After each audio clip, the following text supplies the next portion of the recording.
দৈর্ঘ্য প্রায় 10 ফুট, তবে এর মধ্যে প্রাণীটির লেজের দৈর্ঘ্যই প্রায় 3 ফুটের মতো। এদের গড় ওজন 200 থেকে 250 কেজির মতো হয়ে থাকে। তবে এখন পর্যন্ত আবিষ্কৃত সবচেয়ে বড় বাঘটির ওজন ছিল পুরো 350 কেজি। প্রকৃতিতে এই প্রাণীগুলো নিভৃতচারী হয়ে থাকে। এরা বন্য শূকর, হরিণ এবং মহিষের মতো প্রাণী শিকারের মাধ্যমে জীবন ধারণ করে। বিজ্ঞানীদের ধারণা অনুযায়ী পুরো দক্ষিণ এশিয়ায় আনুমানিক 2500-এর মতো রয়্যাল বেঙ্গল টাইগার রয়েছে। এর শতকরা 10 ভাগই সুন্দরবনে বসবাস করে।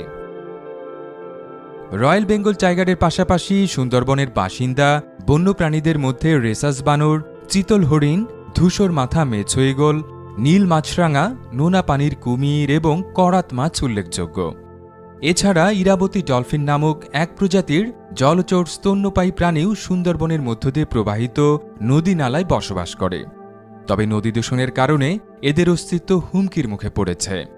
বাঘের মতো এই বনে বসবাসকারী অনিন্দ্য সুন্দর চিতল হরিণের অস্তিত্বও হুমকির মধ্যে রয়েছে। একসময় পুরো সুন্দরবনে কয়েক লাখ হরিণ ঘুরে বেড়ালেও বর্তমানে এই সংখ্যা কমে 30,000-এ নেমে এসেছে। আর এই বনাঞ্চল থেকে এরই মধ্যে বিলুপ্ত হয়ে যাওয়া প্রাণীর তালিকায় রয়েছে জাভান রাইনোসোরাস নামক এক প্রজাতির শিংবিহীন গন্ডার। উদ্বেগের বিষয় হল, বিভিন্ন কারণে সুন্দরবনের আয়তন ক্রমেই সংকুচিত হচ্ছে। 200 বছর আগেও ব্রিটিশদের পরিচালিত সার্ভে অনুযায়ী এই বনাঞ্চলের আয়তন ছিল প্রায় 17,000 বর্গ কিলোমিটার বা 42 লাখ একরেরও বেশি।